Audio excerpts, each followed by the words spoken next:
Welcome to RSAC 2026. I'm Mike Shima. Joining me today is Raj Mallempati, CEO and co-founder at Blue Flag Security. Raj, thanks for being here. Thank you. It's a pleasure being here. And we wanted to talk about all the things going on at RSAC. And one of the things that comes to my mind when we're talking about Blue Flag, what you're working on is there's so many vulns out there, all these problems in the code.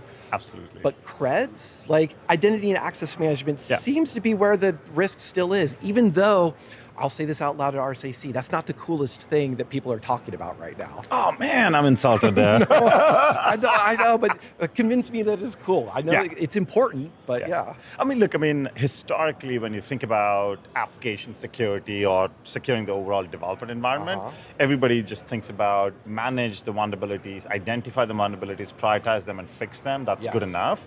What nobody thinks about is what's the root cause of the vulnerabilities? How did these vulnerabilities come into the code, right?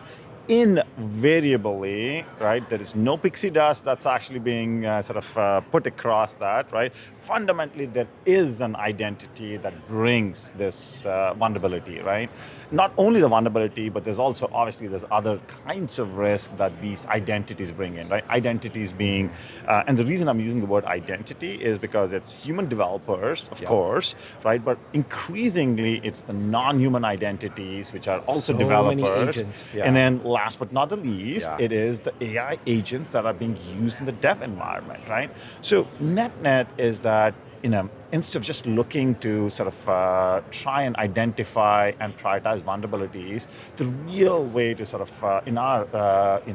from our perspective is how do I identify the root cause and fix the root cause of the problem, right? And that's fundamentally the access or the fact that a lot of these identities have massive amount of access that they don't use. They've got elevated permissions, and the fact that there are misconfigurations with the dev tools, right?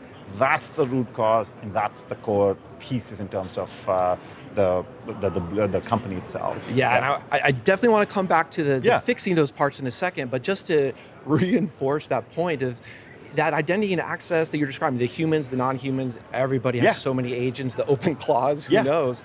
That's also the entire SDLC that they're touching, right? Yes. So do people realize that? It's easy for me to point that out. It's easy for me to say, but are enterprises paying attention to that as much as they should be? So the two parts of the question, right? Do they intellectually understand that it is actually sort of causing a lot of risk? The short answer to that is yes, right?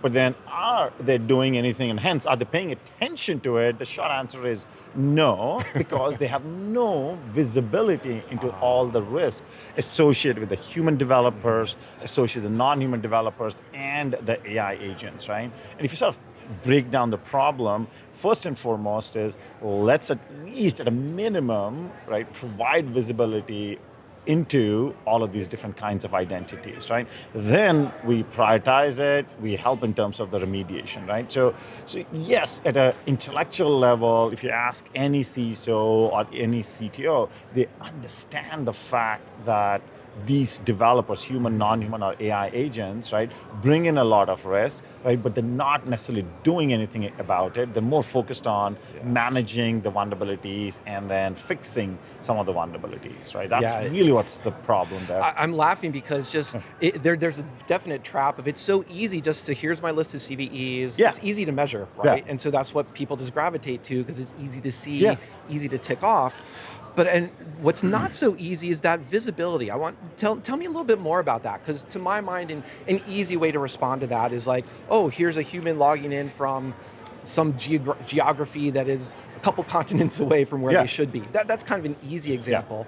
But there's got to be something that's more subtle, especially because agents aren't showing up all over the place. What does that look like? So if you think about the overall risk associated with developers, right, human, non-human, or AI agents, right? So first and foremost, what you've got to go figure out is almost every one of these identities are developers, human, non-human. They've got access to practically every possible repository and also across the entire process itself, right? So first and foremost thing is go back and look at which one of these access, which one of these permissions have these developers used, right? If they haven't used over the past 6 months, there's a high likelihood they don't need it on a regular basis, right? So go enforce this whole notion of least privilege, go enforce zero trust, right? So that's the first level of visibility you need to do, right? So that's proactively reducing the attack surface, right? The second piece is now you've got to go look at multiple different, I would say, attack vectors to identify what's risky behavior, right? We sometimes call it toxic interaction, right? So for example, if a developer has excessive access and elevated permissions, they could take advantage of that plus a misconfiguration to now actually inject poisonous code, right? So it's a combination of three things which is actually resulting in a risk, right? So you have to stitch those three things together, right? And now that's again a kind of risk that most companies have no idea how to actually even identify unless you stitch it. Again, you'll notice that it's not just a identity and access management problem. It's not just a vulnerability problem. It's stitching everything together to then go look at the toxic interaction or the toxic combination. Yeah, and I think that that context especially is a classic like AppSec phrase of it depends. Well, okay, you have a lot of elevated privilege, but if it's your own development environment, okay, fine. That's probably good. Developers are going to appreciate that. But if it's in that CI/CD system that you could then exfiltrate some environment variables with a secret, that's bad. So how then, how do organizations how do they build that context effectively? Because you can also drown yourself in so many logs. It's just like, oh great, I have visibility. Look at my stack of logs. I can see them, but they're not helping me. So two things there, right? So one is, we're primarily talking about insider risk, but the reality is that even external bad actors know that most of these developers have overprivilege, etc., right? Overprivilege, excessive access, etc., right? So they're obviously trying to actually steal their creds and then do something malicious, right? The second piece, just to answer your question, right? So this is where, again, the secret sauce for blue flag security lies, right? One of the core things that we're doing is providing that business context or just context within the whole notion of developing software or the SDLC environment, right? So this is where, again, we are injecting or ingesting like behavioral data or activity data. We're ingesting configuration information, permissions, and group information, right? And then we start correlating them, right? Correlating is like, think of it as like developers across multiple business units could be using very different tools, right? So you kind of have to first correlate, normalize it, and then apply a set of common policies, right? So the goal again here is not to overwhelm the application security team or the SOC team with a massive number of alerts, but the more important thing is correlate this, provide the business context as you mentioned, and then send the alerts or fix the alerts, right? And what for me, there's an important part there. There was a subtext of all these developers have different tools. Normalize what you can see in them rather than normalize all the developers on the same tool, because that's not going to happen. Nobody's going to do absolutely, right? And it's actually getting worse, right? So if you think about the tools, right, one is, okay, they're using GitHub, GitLab, et cetera, right? Just the classic SDLC tools, right? The second one is the reality is that a lot of these developers are bringing in their own set of tools like AI agents, like Cursor of the World, Shadow AI, et cetera, right? The reality is that it's almost next to impossible to sort of curtail that, right? So the best thing to do is make sure that you're standardizing on the policies across these different tools, right? So the advantage obviously then is that the security team is looking at it from a same lens while giving the developers the choice of the tools that they want to be productive, right? So the goal is let them be productive while we have the same framework from a compliance perspective, from an audit, or from a risk perspective, right? Now, as you're doing this, have you seen enterprises be surprised about the LLM aspect of things? Like, because I did joke about the Shadow AI. We've had Shadow IT, Shadow Cloud. LLMs come in, are they like, we had no idea, or we have no idea what to do with policy? What does that look like these days? So I would say that 100%, not 90%, but 100% of our prospects and companies and customers are extremely surprised at some of the findings that they get when we do a health check or a risk assessment, right? And look, I mean, again, I go back to like, it's surprising at the amount of unsanctioned LLMs, unsanctioned AI agents that are actually being used within the dev environment, right? I mean, once you show the results, they're like, oh, that's surprising because we thought we had guardrails, but the reality is that it's a good, I mean, it's a guardrail, but then it's easy to circumvent that, right? Again, I go back to that whole notion of toxic interaction or toxic combination, right? So you may have a guardrail, but there's always an exception, right? Exception being typically if a developer has admin permissions, they can get in their own tools, etc. Right? That's what we invariably see across all our prospects and customers, right?